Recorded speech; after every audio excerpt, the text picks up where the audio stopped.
Assalamualaikum warahmatullahi wabarakatuh. Halo, selamat pagi semuanya. Anak-anak hebat 11 MIPA 3 dan 11 MIPA 4. Hari ini Kamis, tanggal 11 Februari 2021, kita mulai kembali PCC Fisika dengan materi siklus Carnot. Oke.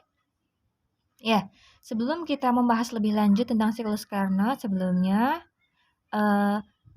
untuk materi ini bisa kalian cermati pada buku PR Fisika ya, halaman 17, atau bisa juga pada buku paket yang kalian gunakan pada halaman 186 ya. Di sini Bu Ami untuk menjelaskannya, Bu Ami pilih untuk menggunakan buku PR Fisika pada halaman 17. Sama saja boleh kalian gunakan juga buku paket, hanya saja nanti di situ ada sedikit perbedaan untuk penggunaan simbolnya ya, tapi hanya sedikit saja. Oke, kita mulai sekarang. Untuk membahas tentang siklus Carnot, sebelumnya kalian harus memahami dulu apa itu siklus ya. Yang namanya siklus itu adalah serangkaian proses yang dimulai dari satu keadaan awal dan berakhir pada keadaan yang sama dengan keadaan awalnya. Jadi maksudnya di sini misalkan sebuah proses berawal dari titik 1, maka dia akan berakhir kembali di titik 1 itu juga. Ya, ini namanya siklus. Nah, siklus Carnot itu bentuknya seperti apa? Siklus Carnot itu seperti ini. Jadi, siklus Carnot itu adalah siklus yang terdiri dari 4 proses termodinamika, yaitu 2 proses isotermal atau isotermik sama saja, dan 2 proses adiabatik. Yang mana proses isotermik itu atau isotermal itu? 2 proses isotermal itu yang ini. Di sini berarti dari titik 1 ke titik 2 dan titik 3 ke titik 4. Ya. Titik 1 ke titik 2 dan titik 3 ke titik 4. Ini adalah proses isotermik atau isotermal. Dan yang 2 siklus lagi yaitu proses adiabatik itu adalah proses 2, 3 dan proses 4 ke 1. Di sini untuk grafik isotermik dan adiabatik itu hampir sama bentuknya, hanya bedanya adalah kalau proses adiabatik itu dia lebih curam daripada proses isotermik ya. Kalau kita perhatikan di sini, adiabatik ini lebih curam jika dibandingkan dengan isotermik. Oke. Nah, di sini kenapa Bu Ami menggunakan buku PR Fisika? Karena sekalian nanti ada beberapa revisi ya, beberapa perbaikan agar kalian tidak bingung dalam menggunakan buku ini. Oke, di sini untuk proses 1 ke 2 ini adalah proses pemuaian isotermik atau pemuaian isotermal di sini. Dituliskan pemuaian secara isotermal. Artinya apa? Berarti di sini terjadi pemuaian, terjadi pertambahan volume ya. Kenapa pertambahan volume? Kalian perhatikan di sini anak panahnya. Ya. Anak panahnya ini mengarah ke atas. Ke kanan ya. Kita perhatikan di sini pada arah sumbu X ini adalah menunjukkan volume. Semakin ke kanan berarti volumenya semakin bertambah. Di sini arahnya ke kanan, maka dia volumenya semakin bertambah sehingga dinamakan pemuaian, pertambahan volume secara isotermal. Secara isotermal berarti volumenya tetap. Bukan volume ya, isotermal. Suhunya tetap. Ya, pemuaian secara isotermal. Jadi di sini volumenya bertambah pada suhu tetap. Ya, pada suhu tetap di sini. Di sini sudah betul pemuaian secara isotermal. Proses 1 ke 2. Kemudian proses 2 ke 3 ini arah anak panahnya masih cenderung ke kanan, sehingga di sini prosesnya juga masih pemuaian tapi secara adiabatik. Nah, di sini dituliskan 3 ke 4, tapi bukan 3 ke 4 yang betul ya. Yang betul adalah proses 2 ke 3. Di sini sambil dikoreksi ya. Pemuaian secara adiabatik. Jadi, pada proses 2 ke 3 itu tidak ada kalor yang keluar masuk sistem. Ya. Selanjutnya, 3 ke 4. 3 ke 4 ini adalah, kalau kalian perhatikan, arah anak panahnya ke kiri. Berarti di sini terjadi pemampatan. Pemampatan atau penyusutan sama saja. Volumenya itu berkurang ya, secara isotermal. Secara isotermal pada suhu tetap. Ya, pada suhu tetap. Volumenya menyusut pada suhu tetap.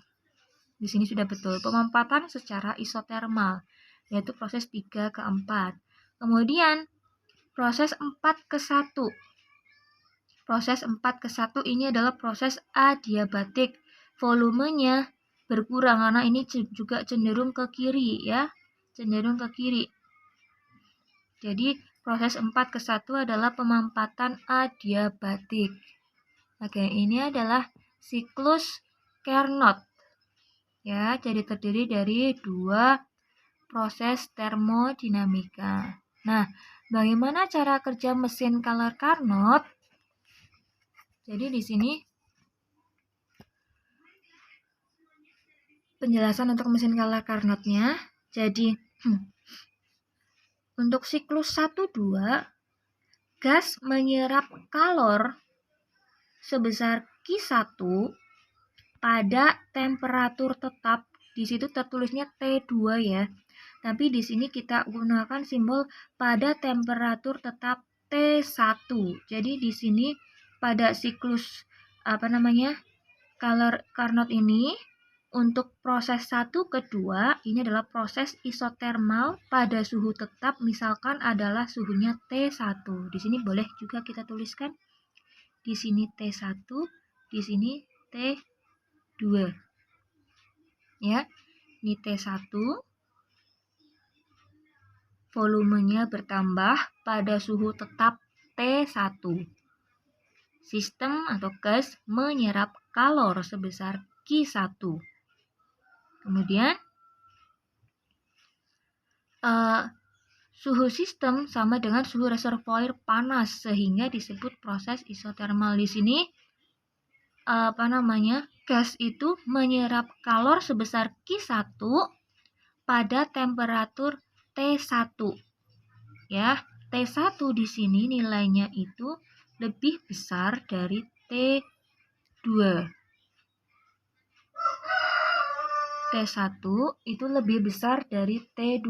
Jadi diambil dari suhu reservoir panas ya, suhu tinggi di sini T1. Kemudian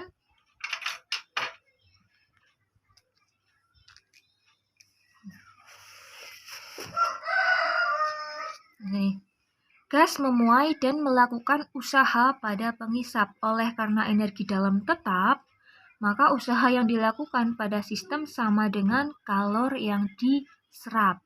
Ini. Kemudian, siklus 2 ke 3, beban pengisap dikurangi sehingga gas memuai menurut proses adiabatik.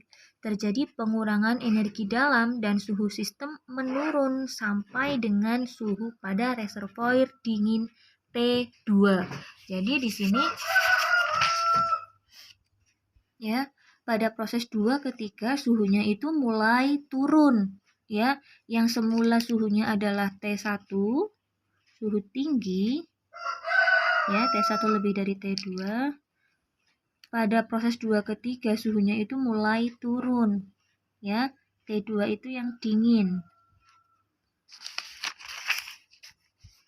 Siklus atau proses 3 ke 4. Ini bukan siklus ya, lebih tepatnya ini adalah proses. Karena kalau siklus itu yang namanya siklus adalah 1 ke 2 ke 3 4 ke 1 lagi. Kalau di sini hanya proses saja, proses 3 ke 4, proses 4 ke 1, proses 2, ketiga, dan seterusnya. Ya. Ini.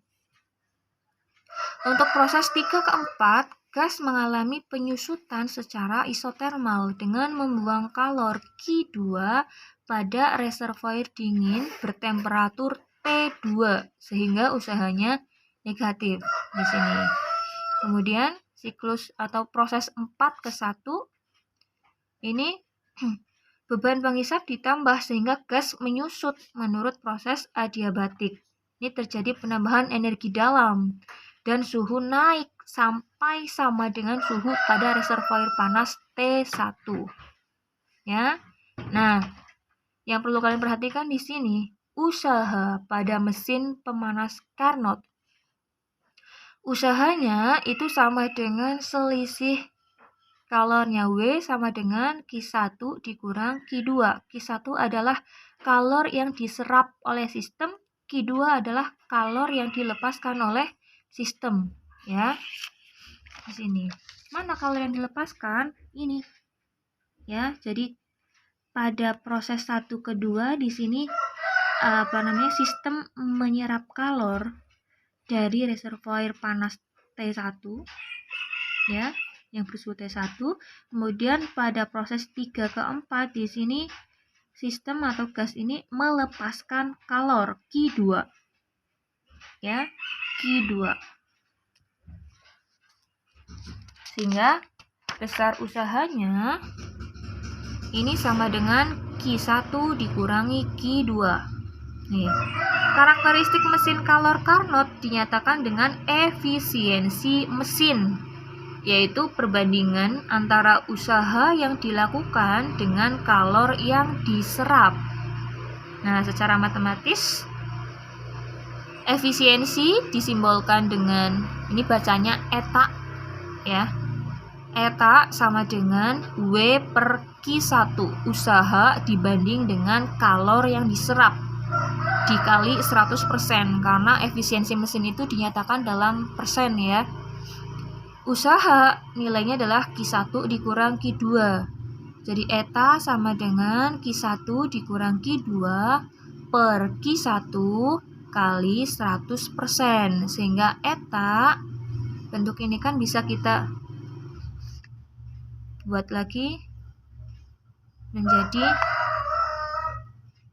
Q1 per Q1 dikurang Q2 per Q1 kali 100% kan, ya. Artinya bentuk ini kan sama dengan ini. Q1 per Q1 itu kan nilainya sama dengan 1. Ya, dikurangi Q2 per Q1.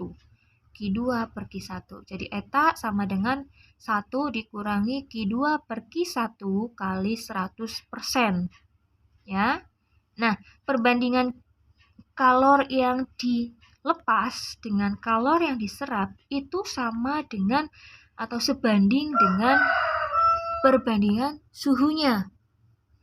Ini, jadi bisa kita tuliskan Q2 per Q1 ini sama dengan T2 per T1. Suhu rendah T2. T1 suhu tinggi, sehingga efisiensinya juga bisa kita tuliskan dengan eta sama dengan 1 dikurang T2 per T1 kali 100%. Seperti ini. Oke, ini untuk mesin kalor Carnot. Ada yang mau ditanyakan? Silahkan.